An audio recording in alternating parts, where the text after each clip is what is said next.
Olá pessoal, mais uma vez aqui, professor Oscar, gravando um bloco de correção de questões no nosso programa 3 em 30. 3 meses de estudos em 30 dias com resolução de questões e hoje nós trabalharemos legislação penal especial, tá certo? Separei duas questões de duas leis importantíssimas. Olha, na primeira questão nós falaremos sobre a lei de organização criminosa.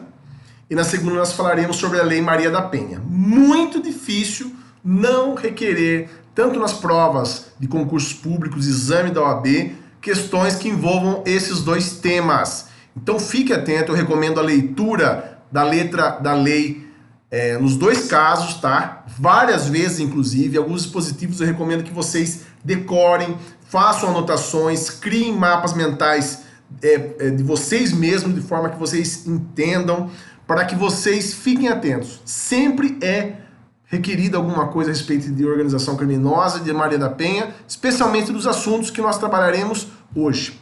Vamos lá, sem perda de tempo, para o nosso material. Questões comentadas de legislação penal especial, e a primeira será sobre organização criminosa, que é a Lei 12.850 de 2013. Essa questão foi exigida no exame 27 de ordem unificado. Vamos lá. Caio vinha sendo investigado pela prática de crime de organização criminosa. Durante os atos de investigação, agentes da Polícia Civil descobriram que ele realizaria ação no exercício da atividade criminosa da organização que deixaria clara a situação flagrante e permitiria a obtenção de provas. Todavia, a investigação... Opa, fechei aqui sem querer. Todavia, a investigação também indicava que nos dias seguintes, outros atos do grupo criminoso seriam praticados por Caio, o que permitiria a identificação de outros envolvidos na organização. Diante disso, a autoridade policial, ou seja, o delegado de polícia, determina diretamente e em sigilo que ocorra ação controlada, comunicando apenas ao Ministério Público, retardando a intervenção policial para que a medida se concretizasse de forma mais eficaz a formação de prova e obtenção de informações. Considerando apenas as informações narradas, o advogado de Caio poderá buscar a invalidade da chamada ação controlada. Por quê? Bom, antes de qualquer coisa, eu quero aqui falar rapidinho com vocês. A ação controlada é aquela prevista em lei para desmantelar organizações criminosas, porque uma das características da organização criminosa é a constância, tá certo? É a permanência dos atos, ok? A continuidade. Então, periodicidade representa o costume de praticar aqueles atos criminosos de forma organizada, com divisão de tarefas e tudo mais. Tá certo? Então, justamente para que não seja realizado um flagrante e deixe de se chegar de uma forma mais profunda na investigação, a lei fez essa previsão, que é chamada de ação controlada. Porque, caso contrário, poderia ficar caracterizado um flagrante esperado, tá certo? Que é aquele onde o agente criminoso ele é tirado numa situação de inércia para praticar o crime, por exemplo, de tráfico nesse caso, tá? No exemplo que eu estou falando. Mas no nosso enunciado aqui na nossa questão, o que aconteceu? O delegado optou por fazer a ação controlada e comunicou exclusivamente quem? O Ministério Público. Só o Ministério Público. E aí o Caio quer invalidar essa prova e procura você, que é advogado agora, e o que você pode fazer? Vamos lá. Antes de qualquer coisa, fazer uma leitura da lei, porque nada melhor do que saber o que diz o dispositivo legal. A Lei 12.850, no artigo 8º, diz o seguinte: consiste a ação controlada em retardar a intervenção policial ou administrativa relativa à ação praticada por organização criminosa ou a ela vinculada, desde que mantida sob observação e acompanhamento para que a medida legal se concretize no momento mais eficaz a formação de provas e obtenção de informações. Parágrafo 1º. O retardamento da intervenção policial ou administrativa será previamente comunicado ao juiz competente. Ao juiz, não ao Ministério Público. Ao juiz competente que, se for o caso, estabelecerá seus limites e comunicará ao Ministério Público. Então quem tem que ser comunicado é o juiz. E aí o juiz decide se é o caso de comunicar o Ministério Público, tá certo? Então vamos lá para a nossa questão. Letra A. Não foi deferido acesso aos autos antes do encerramento da diligência à defesa técnica, mas tão somente ao Ministério Público e ao delegado. Não tem problema nenhum, porque no parágrafo 2º do dispositivo que nós lemos, diz o seguinte: a comunicação será sigilosamente distribuída de forma a não conter informações que possam indicar a operação a ser efetuada. Ou seja, não é obrigatório comunicar, até porque existe previsão legal para que seja distribuído ao juiz, seja comunicado ao juiz de forma sigilosa. Porque senão, obviamente, nunca seria possível encontrar a pessoa, porque o advogado teria acesso aos autos e poderia colocar ali a perder toda a ação controlada, porque o elemento surpresa é o que traz aí eficácia, né? Torna eficiente o acompanhamento nesse caso, tá certo? Então não é a letra A.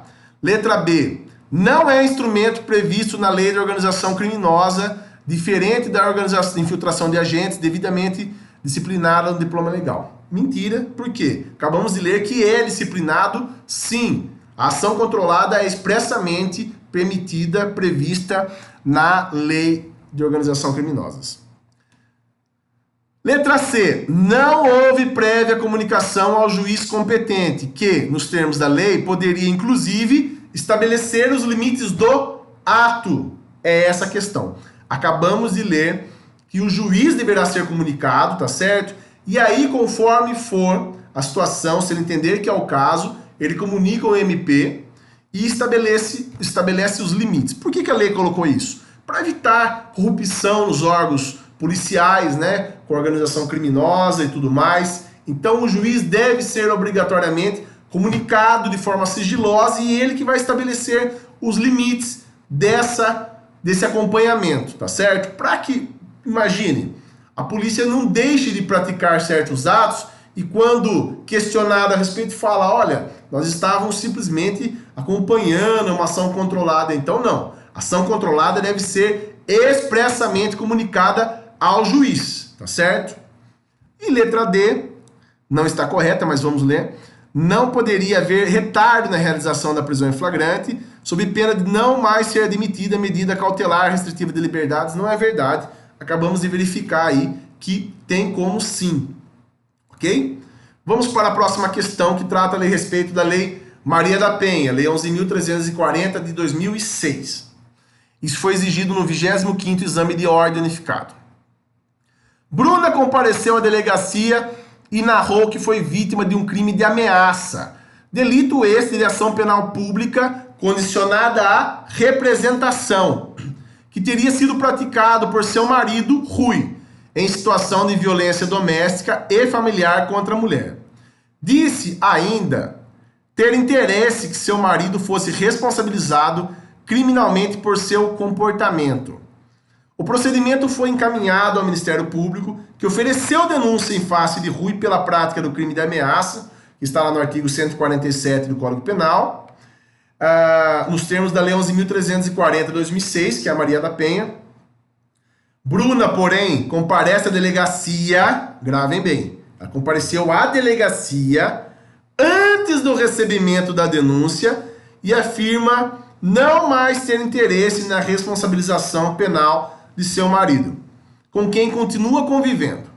Posteriormente, Bruna e Rui procuram o advogado da família e informam sobre o novo comparecimento de Bruna à delegacia.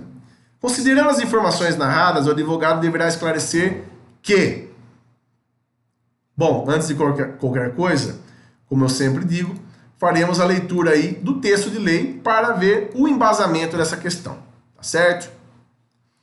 nós faremos leitura do artigo 16 da Lei 11.340 de 2006, que é a Maria da Penha. O artigo 16 diz o seguinte: nas ações penais públicas condicionadas à representação da ofendida de que trata esta lei, só será admitida a renúncia à representação perante o juiz, em audiência especialmente designada com tal finalidade, antes do recebimento da denúncia e ouvido o Ministério Público. Ou seja, o que significa?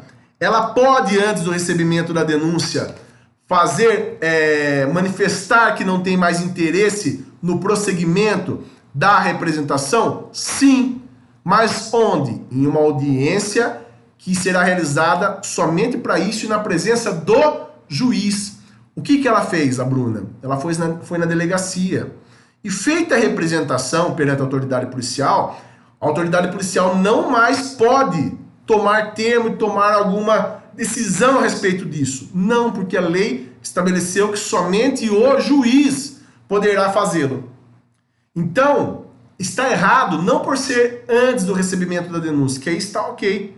O que está errado, na verdade, é ter sido realizado perante a autoridade policial, quando na verdade deveria ser feito pelo juiz e não naquele momento. Naquele momento ela fazia aquilo, não mudou nada. Tem que aguardar ser intimada da audiência que será realizada só para esse fim, para ela falar quero ou não quero mais prosseguir com a ação penal, tá certo? Então, antes que o juiz receba a denúncia, antes do recebimento, o juiz pode acolher esse pedido, ok? Então é isso que nós acabamos de ler. Vamos para as nossas questões. Letra A. A retratação de Bruna perante a autoridade policial até o momento é irrelevante e não poderá ser buscada a proposta de suspensão condicional do processo. É verdade, já é essa a questão alternativa correta.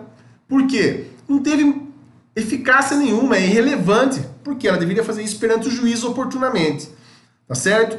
E não poderá ser buscada a proposta de suspensão condicional do processo, né, que está descrito lá no artigo 89 da Lei 9.099 de 95, porque os crimes da Lei Maria da Penha não podem se encaixar nos benefícios da Lei 9.099, tá bom? Então, a letra A está correta.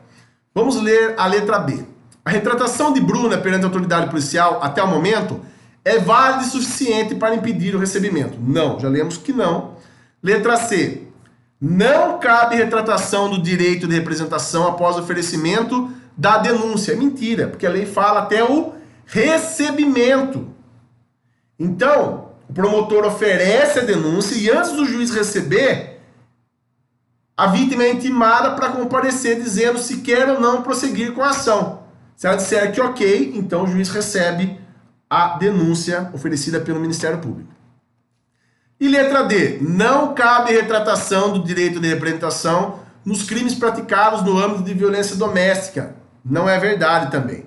Cabe, só que em uma solenidade especial, que é descrita no artigo 16 da lei, que é o comparecimento perante o juiz só para isso. Não vai ouvir testemunhas, não vai produzir provas, nada, só para dizer se quer ou não prosseguir, tá certo? Pessoal, até a próxima aula, espero que vocês tenham gostado. Eu, como sempre, recomendo a leitura da Lei Seca nesses dois dispositivos que nós lemos hoje, e não somente neles, toda a lei, repetidamente, anote os principais pontos para que você tenha sucesso no dia da prova, beleza? Boa sorte, fiquem com Deus e até a próxima!